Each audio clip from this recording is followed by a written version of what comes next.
se secó, o sus aguas se secaron, para que estuviera preparado el camino para ¿quiénes?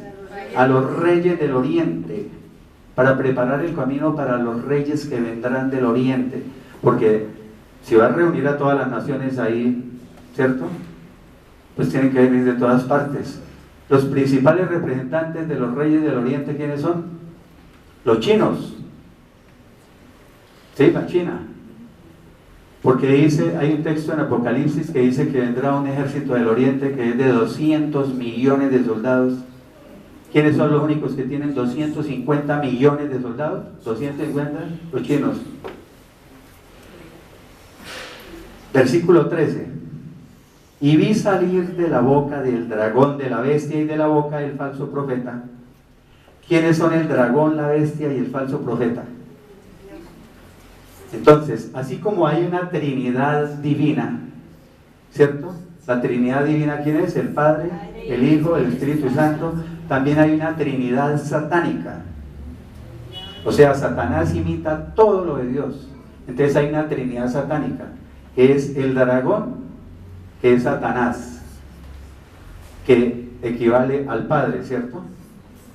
La bestia, que es ¿quién? El anticristo, que sería el Hijo, que equivaldría a Cristo. Y el falso profeta, que sería ¿qué? Equivaldría al Espíritu Santo. ¿Ya? El falso profeta es digamos, el manager, el representante del anticristo. Ese es el que va a hacer la propaganda del anticristo. Bueno, dice que vio salir de la boca de ellos a tres espíritus inmundos. O sea, de la boca de cada uno salió un espíritu inmundo, o sea, un espíritu impuro o maligno, a manera de ranas, o sea, semejantes a ranas, con aspecto de sapos, mejor dicho. Versículo 14. Estos son espíritus de demonios que hacen señales. ¿Qué son señales? Correcto, milagros. Que hacen señales milagrosas. Y ellos van a los reyes de la tierra en todo el mundo. O sea, ellos, esos espíritus inmundos, van hasta donde los reyes de la tierra en todo el mundo. ¿Para qué? Para reunirlos, ¿sí ve? Para congregarlos para la batalla del gran día del Dios Todopoderoso. O sea, para la batalla del gran día del juicio de Dios. ¿Para la batalla de qué? ¿Otro nombre? De Armagedón, que vamos a ver ahorita más adelante. Entonces, ¿son los espíritus inmundos los que reúnen a las naciones? Ahí dice que ellos los reúnen, ¿cierto? Que van y los reúnen. Pero acuérdense que vimos dos textos donde dice que yo reuniré a todas las naciones. ¿Quién lo está diciendo? Dios. Entonces aquí estos tres espíritus inmundos son usados por Dios. ¿Se me entiende? Dios usa cualquier cosa con tal de cumplir con sus propósitos. Entonces coge los tres espíritus inmundos y los manda que reúnan a todas las naciones de la tierra para la batalla del gran día del Dios Todopoderoso, porque habíamos dicho, uy, pero reunir las naciones para que peleen contra Jerusalén, contra el pueblo de Israel. No, es que los reúne para esa batalla del gran día del Dios Todopoderoso, o la batalla del gran día del juicio, es para juzgarlos. Versículo 15, ¿sí está ahí, cierto? He aquí, o sea, miren, yo vengo como un ladrón. Bienaventurado el que vela es el que se mantiene despierto y guarda o cuida o conserva sus ropas, sus vestiduras, para que no ande desnudo y vean su vergüenza. O sea, que afortunados, digo yo, ¿no?, con mis palabras, que van a ser afortunados los que esperen y tengan su ropa lista para no tener que andar desnudos y avergonzados cuando llegue ese día, ¿cierto? Entonces alguien puede decir, alguien que sea bien, dice, ¿cómo así? Pero aquí en la tierra nosotros no vamos a estar. Entonces, ¿por qué advierte eso? Ah, porque aquí en la tierra se van a quedar los judíos, ¿sí o no? Y los mártires de la tribulación, o sea, los que no se van en el arrebatamiento, pero que después se convierten en la tribulación. Entonces a esos es que está diciendo, o sea, que no los coja sin ropa, pilas. Versículo 16. Y los reunieron, o sea, los 3 espíritus inmundos reúnen a los reyes de la tierra y sus ejércitos, ¿dónde? En el lugar que en hebreo se llama Armagedón. Dice que es un ¿qué? Un lugar, o sea, es un sitio geográfico, ¿ya? O sea, porque es que como sale la película de Bruce Willis de Armagedón y la gente empieza, eso se imaginan que es el Armagedón, ¿sí? No, Armagedón es un sitio, un lugar, que en hebreo quiere decir ¿qué? El monte de Megido, o sí, el monte de Megido, pero también dijimos que se denomina ¿cómo? Hace un rato lo dije, correcto, el valle de Josafat, o el valle de la decisión, o el valle de la matanza, o el valle del Cedrón, pero eso hay discusiones en esos nombres, ¿sí? Hay discusiones en esos nombres. Entonces lo que está probado bíblicamente es que Armagedón es el mismo monte de Megido o valle de Josafat, esos. Entonces allá los reúnen, ¿listo? Pero otra definición que dan de Armagedón es que Armagedón es la última batalla al final de los tiempos, la última batalla entre Cristo y las fuerzas del bien contra Satanás y las fuerzas del mal. Bueno, Joel capítulo 3 versículo 14. Yo hubiera podido omitir todos esos textos de la antigüedad, ¿cierto? Pero es que es muy bueno que vayan viendo cómo la Biblia se correlaciona, cómo cosas que están en el Antiguo Testamento son perfectamente armonizadas en el Nuevo. Joel 3:14 dice, son muchos los pueblos, o son muchas las ¿qué? Las naciones. Hay una versión que dice multitudes y multitudes de naciones en el valle de la decisión, o en el valle de Josafat, o el monte de Megido, o Armagedón, porque ya se acerca el día del Señor, en el valle de la decisión, ¿sí? Ahí la batalla de Armagedón se va a llevar a cabo en un valle. Ahorita vamos a ver. Apocalipsis capítulo 19 versículos 11 al 16.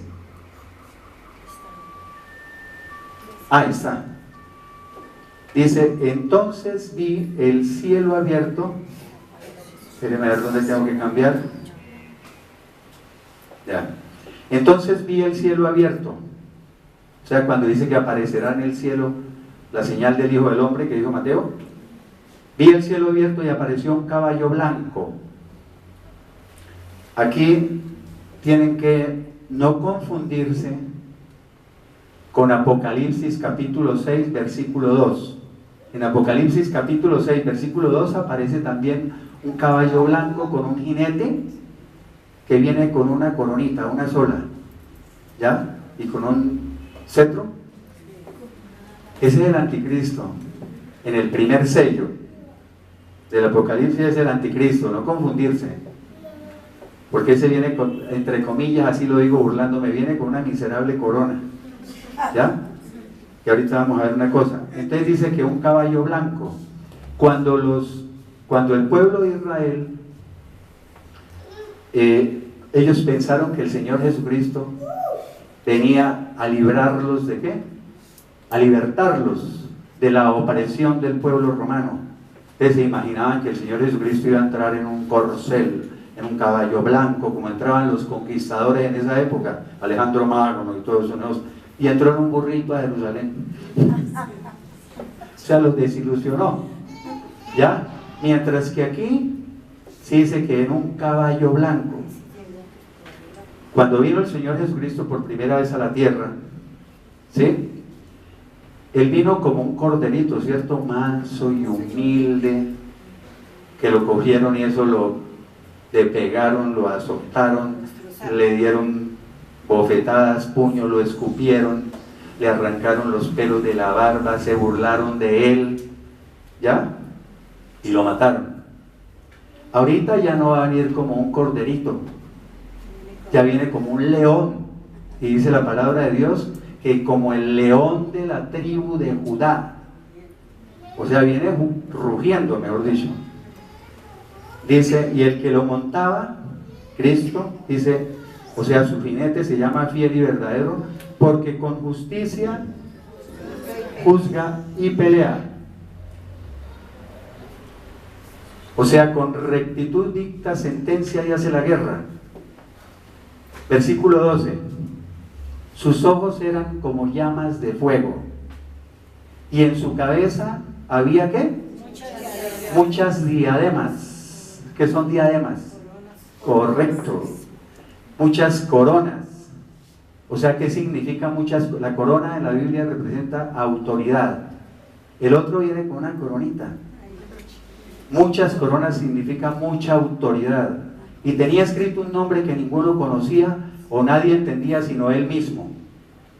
Aquí, en el versículo 13, comienza algo que quiero que, mejor dicho, pongan toda su atención.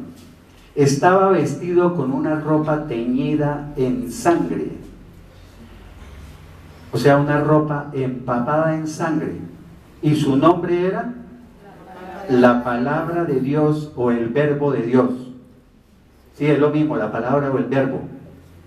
Cuando alguien tiene mucha elocuencia, mucha oratoria, mucha palabra, le dicen que, uy, ese man sí tiene verbo. ¿Sí? La palabra del verbo es lo mismo, el verbo es el logos. Pongan cuidado. Su nombre era la palabra de Dios. Acuérdense que en Juan capítulo 1, versículo 1, Juan 1:1, dice que en el principio era la palabra, y la palabra estaba con Dios, y la palabra era Dios. Pero ahí no dice que sea el Señor Jesucristo. Entonces ustedes van a Juan 1, el versículo 14, y dice, y la palabra se hizo carne, correcto, se encarnó, se hizo hombre y vivió entre nosotros. Entonces, la palabra de Dios, versículo 14, y los ejércitos celestiales, o sea, los ejércitos del cielo, los seguían montados en caballos blancos. Gracias.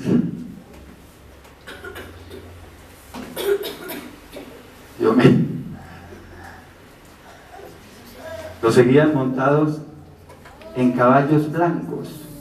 No vamos a hablar quiénes vienen ahí en los ejércitos celestiales, pero ahí venimos nosotros. Es lo que nos interesa, los santos. Y me van a decir por qué sabe que ahí venimos nosotros y no dice. Porque dice que esos ejércitos vienen vestidos ¿de qué? De lino fino, blanco y limpio. Cuando hablamos de los vestidos, cuando hablamos de los vestidos de lino fino, blanco y resplandeciente, que se acuerdan, cuando hablamos de las bodas del Cordero, el Señor Jesucristo se casa con su novia, la iglesia, y dice, ya a ella, a la novia, se le permitió vestirse de lino fino, blanco y resplandeciente. Dice que son las acciones justas de los santos, o sea, representa la santidad de la iglesia. Pero aquí ya no baja como la novia. ¿Se acuerda que en esa época, hace 15 días le mostré como 3 o 4 textos que decían, y vi a la esposa del Cordero descender, y le dije, aquí les doy un adelantico, ya cuando bajemos con el Señor Jesucristo ya somos la esposa, ¿cierto? Porque ya ocurrieron las bodas del Cordero en el cielo, ya venimos para la tierra a la luna de miel, que la luna de miel es en el, bueno, eso no lo pueden saber todavía, en el milenio. El milenio es después de que pase todo esto y comienza esta misma tierra restaurada, preciosa, el paraíso, son 1000 años. Entonces ahí vamos a estar con el Señor Jesucristo, o sea, la luna de miel. Bueno, versículo 15. De su boca sale una espada aguda. Entonces no se vayan a imaginar que es que sale un hierro ahí, no. Sale una espada aguda. ¿Qué era qué? Uy, mejor dicho, la palabra de Dios, sí señora. ¿Ven cómo saben? Me agrada eso. De su boca sale una espada aguda. Antes agreguémosle más. La espada es la espada del Espíritu Santo. ¿Y la espada del Espíritu Santo qué es? La palabra de Dios. Eso está en Efesios 6:17. En Efesios 6:17 dice que la espada del Espíritu Santo, que es la palabra de Dios. Bueno, para herir con ella a las naciones. ¿A cuáles naciones? A las que vimos que las va a reunir. Y él las regirá con vara de hierro, con cetro de hierro, con puño de hierro. Eso está en el Salmo capítulo 2, versículo 9. Salmo capítulo 2, versículo 9. Aquí comienza una metáfora, comienza un símil, comienza una comparación, comienza algo que representa o simboliza algo, o comienza una analogía. Dice, y él pisa el lagar del vino y desata el furor de la ira o del castigo del Dios Todopoderoso. Leo y les explico más. Bueno, antes voy a explicar. ¿Qué es el lagar? El lagar es un recipiente o una pileta donde se echan los racimos de uvas, ¿sí? Y los trabajadores descalzos, con los pies muy limpios, ¿no? Bien lavaditos, empiezan a exprimir, a pisar o a aplastar las uvas. ¿Para qué? Para que salga el jugo de la uva y se produzca después el vino. El lagar también lo denominan como el edificio donde se lleva a cabo todo eso. Y en ese edificio entonces guardan las vasijas o los cubos, las tinajas o los toneles de vino. ¿Ya? Entonces, hay que explicar muy bien esta metáfora. ¿Qué significa el sitio donde se empieza a pisar? La tierra, ¿cierto? El lagar, perdón, el lagar es la tierra. Las uvas, ¿qué son? ¿Qué representan? Nosotros, que somos los racimos de... Correcto, Rosalba, eso sí, mejor dicho, ahí Dios se lo dijo.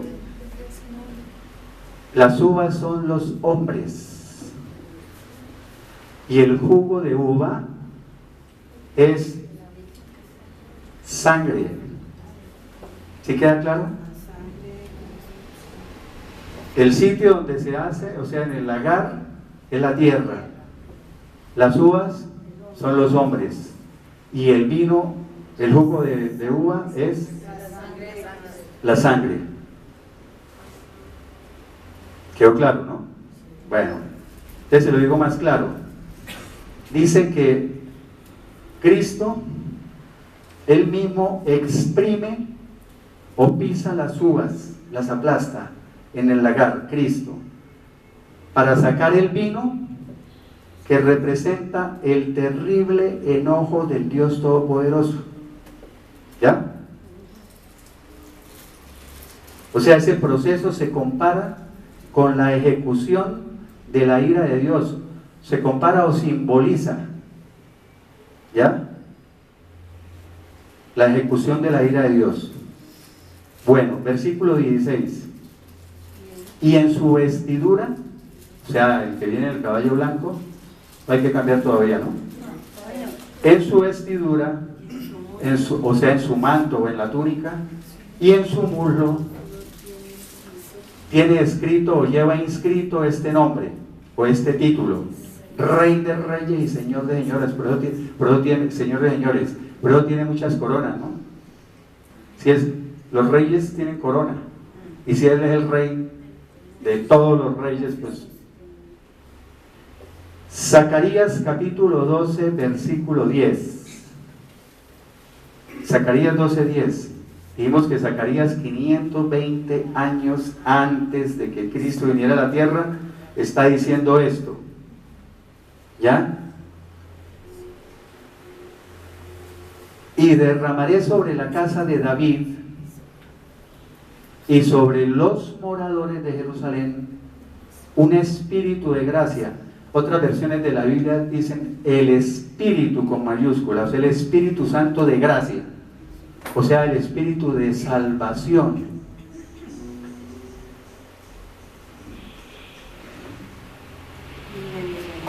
¿Les dices? Por favor. Dile que hicimos un convenio hasta las 9 con el pastor de arriba.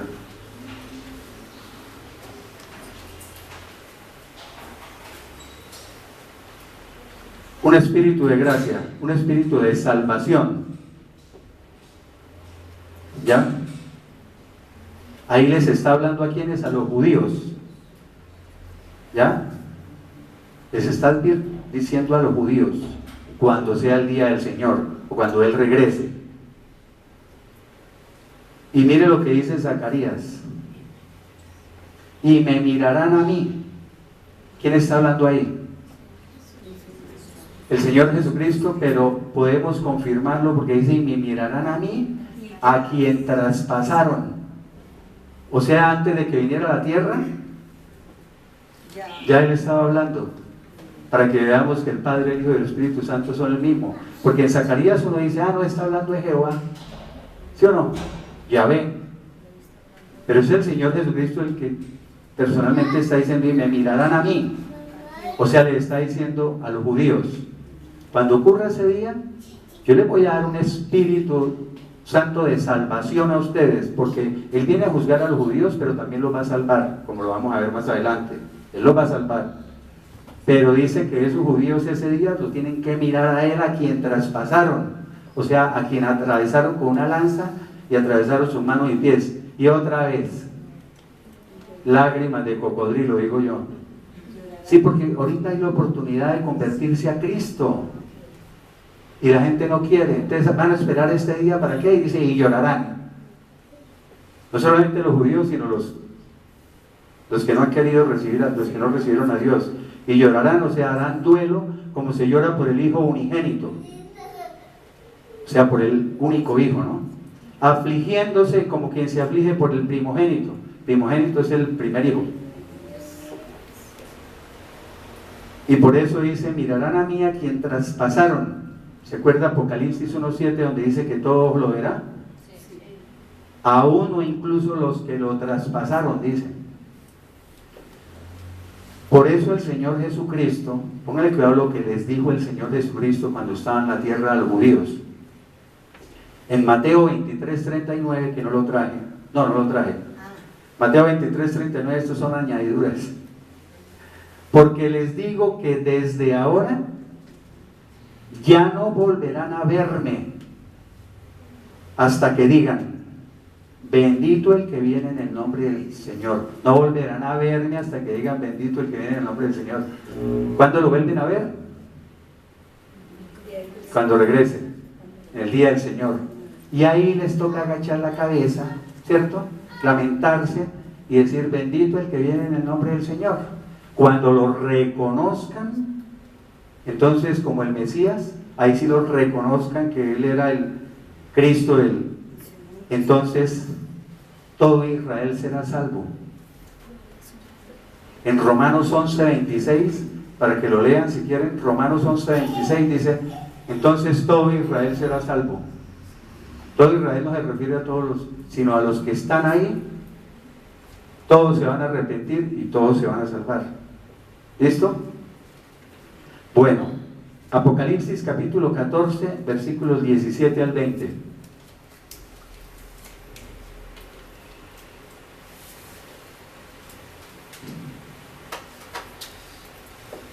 Luego salió otro ángel del templo, el templo también se llama el santuario que está en el cielo, llevando también una hoz aguda, una hoz afilada. ¿Qué es una hoz? Correcto, una herramienta agrícola. que sirve para cortar.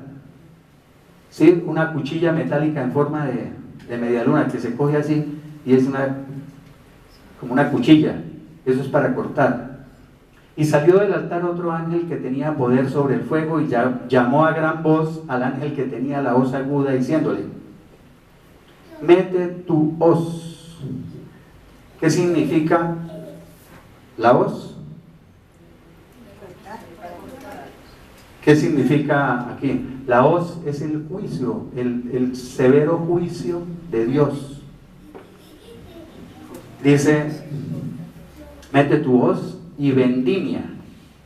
¿Qué es vendimia? O sea, corta con ella los racimos de la viña, o sea, los racimos de uvas. ¿De dónde? De la tierra. Dijimos que la tierra es el lagar, ¿se acuerdan? Porque sus uvas ya están maduras para el juicio. ¿Será que le van a hacer juicio a las uvas?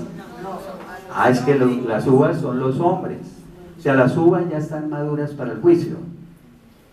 O sea, le llegó la hora, mejor dicho. En Apocalipsis 14, 15, Apocalipsis 14, versículo 15, que no lo trae, dice: la cosecha de la tierra ya está madura para el juicio.